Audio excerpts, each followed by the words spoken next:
Hey, what's going on, guys? Welcome back to the channel. Today, I cannot believe what I'm seeing. Yo, Django in the chat told me there's a Grunkle Stan dating sim. Y'all remember Gravity Falls, bro? Yeah, they did a dating sim. I can't even believe my eyes. So we gotta choose between Grunkle Stan or Stanford. Low key, why Stanford a baddie, bro? I would pick Stanford. Grunkle Stan just be giving off like he got a green, stinky aura. Stanford, he's just like somebody you could give a hug and you just feel protected. Alright, y'all, call me sus. I don't care. It is what it is. They got an intro? You getting very into this? Chill. Good old road trips, full of promise and ripe with potential for adventure, soul searching, and incredible scenery. Okay, or at least that's what you thought before the novelty wore thin. How's the audio, by the way? How's the audio, chat? As of now, your legs are cramping up. You've exhausted your travel playlist 2 times over, and your stomach is begging for something to eat. On top of all that, you're pretty sure you're lost. Driving through Oregon paints... Oh, yeah, that's right. Gravity Falls is in Oregon. Driving through Oregon paints a picture of trees, and more trees, especially on the endless winding roads that you're taking up north. All that breaks the pattern is a sign that zips past with words that you're just able to make out. Gravity Falls. Hey. The road continues on, giant redwoods looming on both sides. You find yourself anticipating something because as you drive on, you can feel it. Something strange is bound to happen here. Drew and Ford exist. Iggy gifted 1 tier. Hey, thank you, Iggy. Thanks for the sub, bro. The road continues on, giant redwoods looming. Oh, wait, I already read this. And that's when it happens. Your car picks up speed? Hey, we have 69 subs! The change came out of nowhere, and you quickly put your foot on the brakes. But horrifyingly, the car seems to be driving on its willpower. Bro, is this game a horror game? Trying to stay calm despite the panic welling in your chest. You pull the emergency brake only to find the car resist and keeps moving forward like it's pulling it. The car begins to rattle and the wheels screech against the country roads, and you're screaming until... Crash! Word? With the mystery shack? There's smoke. Hey, hold on. This beat though. Okay, there's smoke. Why is there smoke? You cough, fumble for the floor, and manage to undo the lock just before the doors wrench outward from your grasp. Can we talk about, wait, is there a ghost in Gravity Falls that can take over your car? I don't remember that episode. Something lands on your shoulder. A hand. I already know it's Grunkle Stan, bro. Are you alright? Oh, it's Ford. Hey, where my Ford Sims at? My bad. A man stands at your open car door. His hand on your shoulder leaves to tilt your head up, and he pulls a flashlight from his coat, shining in your eyes. 2 blinks, and he lets your chin go. Ugh! Hold on. His eyes dart over the rest of you, looking for injury. Still stunned, all you do is watch. What's your name?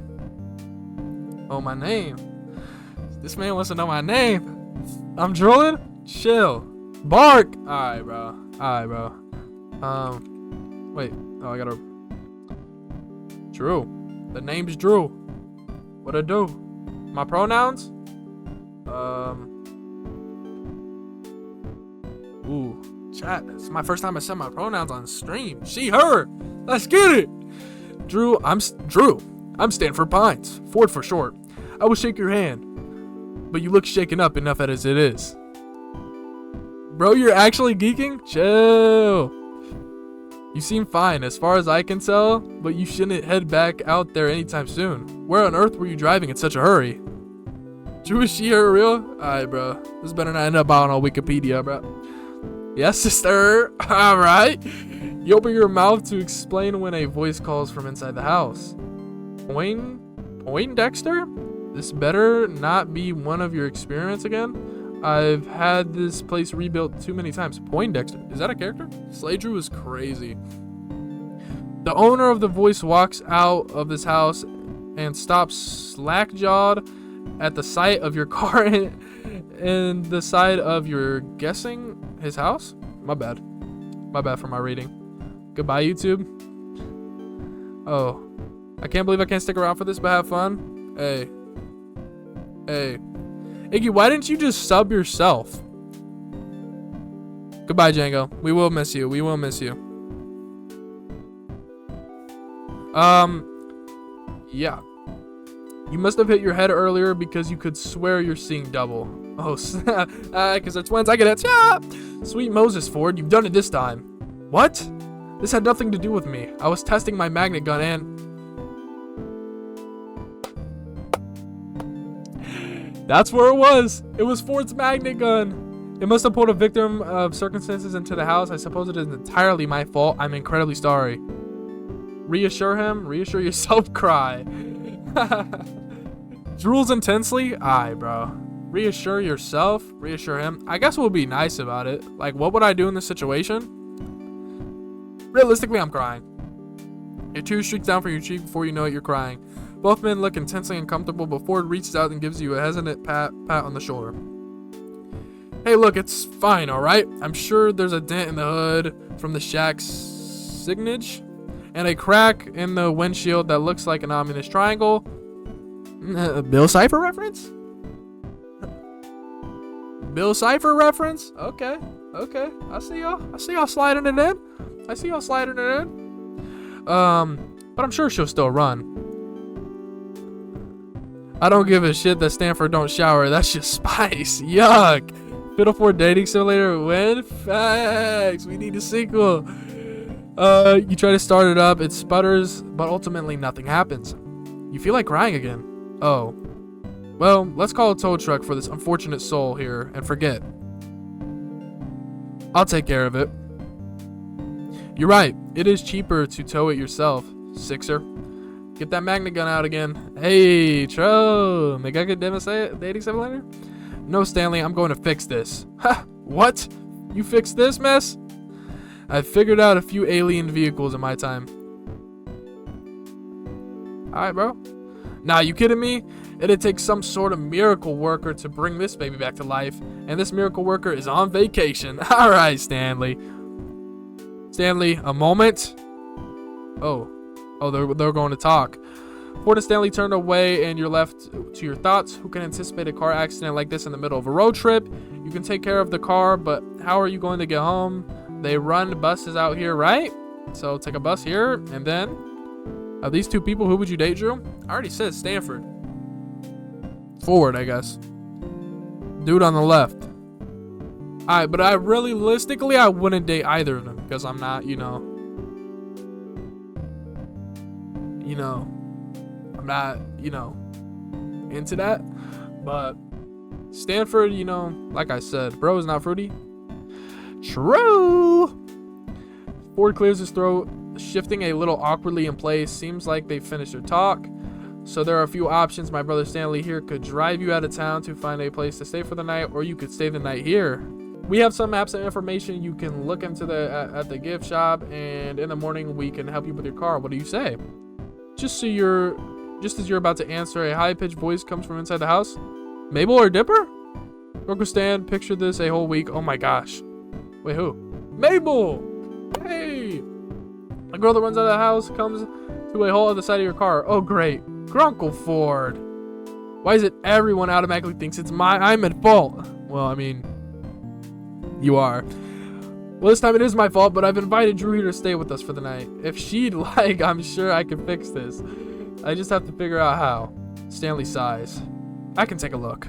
Being on vacation's pretty boring. And the old Stanmobile hasn't needed a tune-up yet, so wouldn't be too bad to work on something in the meantime. Mabel the goat? Facts. Thank you, Stanley. I'm sure I can put something together from the gadgets I have laying around if you need any specialized tool to help you with the job. And let me introduce myself. I'm Mabel. You can ask me anything. I'm pretty much know everything there is to know about this place. Well, wait, hold on. I haven't even said anything yet. I appreciate your offer to let me stay and to repair your car. Yeah, it'll be good as new in my hands. I mean, look at my Stanmobile. She's been through the ringer. Who knows how many times and she's still a beaut. He points out the red car parked in a distant way. You can't really see how beautiful it is at the distance, but he sounds really confident. Yeah, when is he not? I don't even know what this word means. We'll go with it. Well, in this turn of events, free repairs, free lodging. There's no better deal to be found. And if things don't work out, the town probably has some sort of auto repair station. Well, I accept. Thanks for the help. And my apologies again. What an embarrassment. I must have made such an elementary mistake. Elementary mistake is crazy. Are we gonna see Dipper? Dipper, my goat. As the pines lead you inside the house, Mabel leaves her number in your phone for you to call whenever, and you find out the Ford's twins go by Stan. Hey, shit? What you mean, shit? This part's the house, but just go outside that door, the Mystery Shack. Hey, you ever been to the Mystery Shack before? I wanted to, actually. I saw the bumper sticker while I was on the road and got curious. You were interrupted by a loud, triumphant, "Ha! Those bumper stickers were a good investment." He was plotting. I missed something important on the stream, did I? No, I think you're good. And Sixer says they're too plain and graphically simplistic and don't even have an address on them, Stanley. How is anyone supposed to know where to find the place? To distract Governor Sixer. Did you hear that? Hey. Well, they are graphically simplistic. I don't know how she found the place, let alone thought what the Mystery Shack was. What is the Mystery Shack was compelling. She kind of liked it. Hey, I like you, Drew. How about I give you a tour sometime tomorrow? Regular price. Tomorrow? Regular price. Okay. Tomorrow, then I'll have to squeeze all my get-to-know-you questions in today. Drew, tell me, capybara, yes or no? At that moment, a boy passes in the hallway at the far doorway, and Ford calls out to him. Dipper, my boy, I'm surprised I didn't see you run to the scene of the crime. Oh, shoot, we got Dipper, yeah. Crime? What crime? I have an alibi, I swear. Oh, you have someone with you. Crime, what crime? Oh, I'm not suspicious at all. What was bro yapping about? My fault, y'all, I'm getting thirsty. From all this reading. You guys see that card on the side of the Mystery Shack, though? For a second, I thought the Manitors were back with a grudge. Hey, Manitors reference. Yes, about that, Dipper. Me, Drew. I've, stranded her car here by accident. Sorry, stranded her car here? You crashed it? Yeah, the S in shack fell on everything, and the windows are cracked. Is this like the origin story of how the S fell? Is that what that's supposed to be? One window, the windshield. And Drew was lucky to make it out alive. She's fine, no injuries, thankfully. The magnet gun's rather safe despite never having been tested in a formal setting. Nice to know. Somebody give this man Stanford. Yeesh, did you not, take safety precautions or anything? Actually, the irony of the situation is that I was trying to install a safety precaution. Yeah, gotcha. Hey, if you two are gonna do your nerd talk, I'm gonna get Drew set up. Mabel, sweetie, why don't you show Drew around? Let her stay in, the storage room. That's still empty, right? Aw, man, book me a hotel. I'll make it empty. The rest of the day consists of Mabel showing you the storage room you'll be staying in, then the kitchen and the living room and the hallway and the bathroom, and pretty much a comprehensive tour of the Mondates? Sorry, I can't read. Of the regular house. Eventually, you find out that the family is even more extended than you knew. The decorative dollies make it a lot more sense, knowing a grandmother normally lives here and her grandson, Seuss. I'm confused on when this definitely takes place after then, right? You go up the attic, Mabel opens the door to reveal Dipper. No stuck in his book, but you catch him occasionally glancing up at you as he pretends to read. The next member of the family snorts up at you from Mabel's bed, a rotund pink pig, who Mabel declares as her best friend partner in crime, Waddles! The two are a perfect match right down to the chubby cheeks and boopable nose. Hey. And in the evening, though you'd still be in disbelief over the state of your car, the family dinner and after dinner TV marathon you'd been invited to made it seem like a normal guest stay rather than a forced circumstance. We're part of the family. Returning to the storage room Mabel had shown you earlier, you find an air mattress waiting for you and more pillows and sheets than a summer night warrants. You wake to the weak glare of sunlight streaming in through the small high window in the wall. You can't remember your room having this kind of feature, or any hotel or motel room for that matter. And then yesterday comes crashing back to you. Hold up, chat. Entertain yourselves. Talk to each other in the chat real quick. I'm going to go get some water because I don't know why reading makes me more thirsty. Despite having been assured yesterday evening that you were free to anything in the fridge, you still feel like you're imposing on the Pines family and try preparing as polite a guest breakfast as you can. What do we get? You wash your dishes in the sink before you leave, and just as you're about to exit the kitchen, you bump into Ford. Yes, from yesterday, of course. Who did you think I was? Another member of the family? For a good solid moment, Ford regards you in an awkward silence. Ford clears his throat. I believe Stanley's taking a look at your car outside, if you want to be there for it. You give a nod and leave for a reel this time when Ford speaks up again. Drew, sorry again for the accident. I'd been smarter about, well, let's just say it's entirely my fault, and you shouldn't worry about it at all. When it comes down to it, Stanley does have a knack for cars. I predict you'll be back on the road in a matter of weeks. Weeks? You can't keep the dismay off your face and really can't bring yourself to try either. What am I going to do with weeks? By the week shock to me! Weeks? Ford, who'd gone kind of uncomfortable and closed off when your face fell, recovers at the prospect of a question he can answer. Well, there's a town tour to do, of course, and the mystery shack. But if you ask me, all that pales in comparison to... Hold on. Do you hear that? Ford turns to the kitchen doorway to investigate. Sounds like... The sound comes again, and this time you hear it as well. The squeal of a pig, followed by a pair of quick footsteps running down the stairs. Waddle tumbles past the kitchen doorway, and Mabel comes into view after a few sheets of paper clutched in hand. What is going on? Ford steps quickly out of the kitchen. You follow to the doorway, getting there just in time to see the apartment tug of war between Mabel and her pig over a Salia-covered sheet of papers.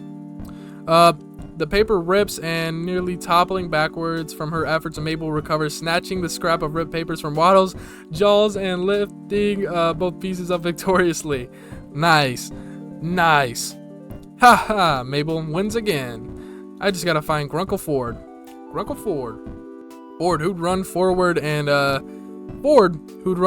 and held a hand out steady this energetic child when she'd been in danger toppling over, now finds a number of crumpled paper sheets shoved into his hands. Mabel tugs urgently at his coat. Grunkle Ford, you have got to help me. Ford kneels down to face Mabel with a serious, tough, concerned look. Slow down, Mabel. What's the matter? Dipper found a stack of pages from your old journals, and I walked in, and Waddles ran up and started eating one of them. He must have been chewing on it to warn me, Grunkle Ford, because look. Wait, what? Mabel takes ripped halves of paper from Ford's hands and joins them together, holding up for Ford to see. I see. And you took this as a warning? Yes, it says here that it eats small dogs. And Waddles is a small pig, but he sort of looks like a dog from far away. And Waddles must have feared for his life. Waddles seemed to second this notion with a snort. Alright, Waddles. Or not, as it seems the pig is lounging adorably at a short distance away.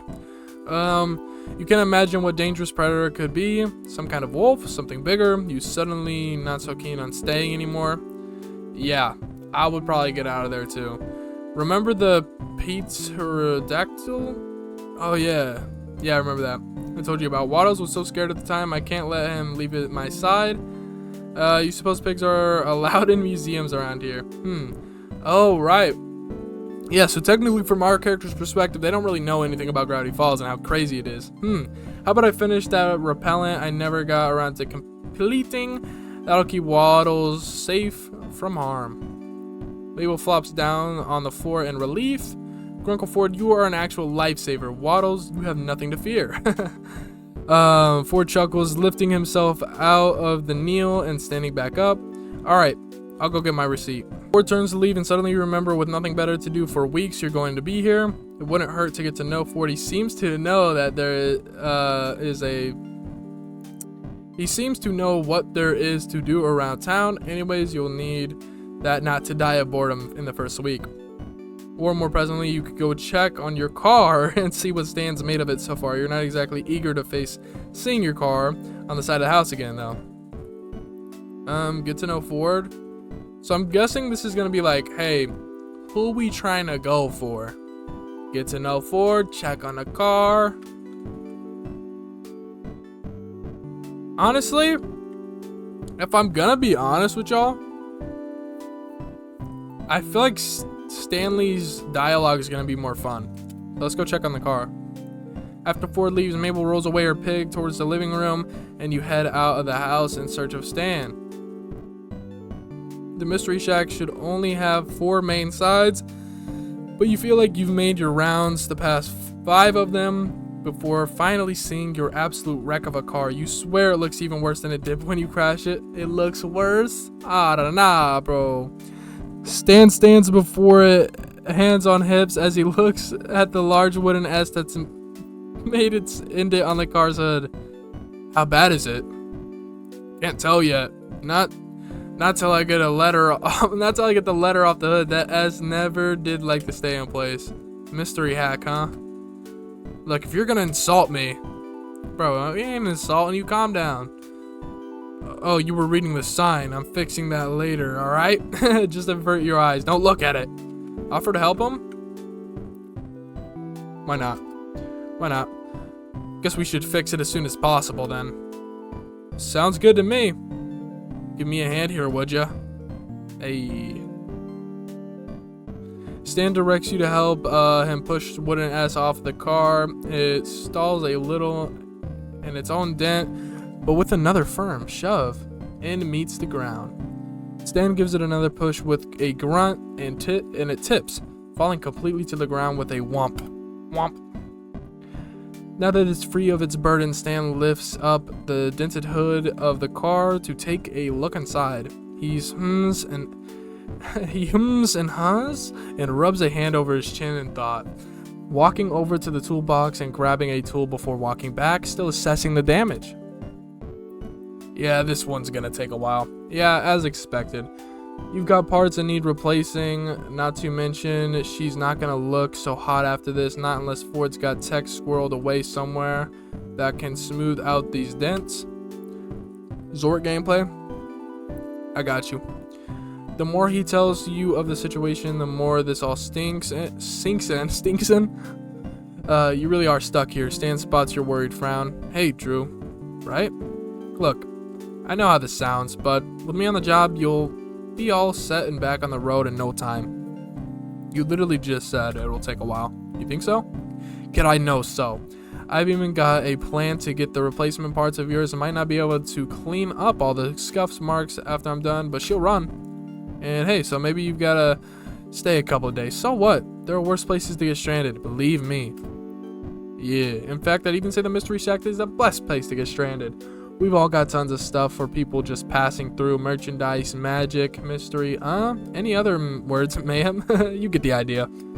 Stan tosses the tool in his hand back in the toolbox, exchanging it for another. He works for a while longer in your silence, metallic clanks, and the occasional heavy breath, all that mixes in with the sound of the outdoors. You stand by, awkward, uncomfortable, and a little useless. Alright, I was only playing for 21 minutes. That felt like a long time. Alright, y'all, we're going to leave off here because we're going to head to another segment of the stream. If this does well on YouTube, I'll probably continue it. Or if you guys who are watching stream just want me to continue it, I will. If you're watching this on YouTube, like and subscribe, turn on all post notifications, and I'll see you on the next episode.